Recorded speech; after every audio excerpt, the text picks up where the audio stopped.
ကြီးသုံးလုံးမှာဖြစ်တဲ့အတွက်စက်သားလေးကိုပြုတ်ပြီးတော့အရင်ဆုံးမှုာထားပေးပါမယ်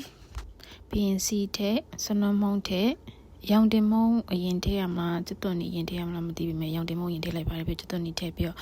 ကျွတ်သွန်ဖြူထည့်ပါတယ်ပြီးတော့မှုပြီးတော့စီတက်လိုက်တယ်စီတက်ပြီးတော့အနည်းမများရအောင်ဆိုပြီးတော့ခင်းချင်တီလေးလေးထည့်လိုက်ပါတယ်ခင်းချင်တီထည့်ပြီးတော့နောက်တစ်ခါထပ်ပြီးတော့စီတက်ပါတယ်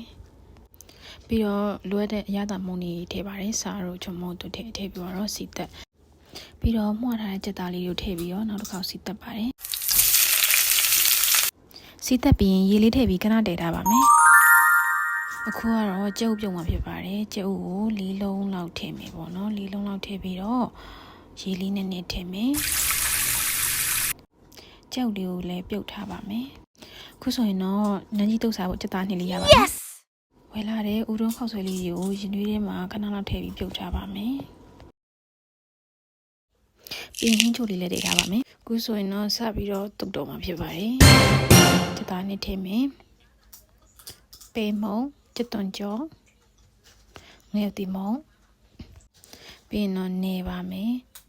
နေပြီးွားရင်ပြီးရင်တမယာသီးလေးညှစ်မယ်ရှယ်ပဲကျုပ်ပြုတ်ထည့်မယ်ခုဆိုရင်တော့စားလို့ရပါပြီ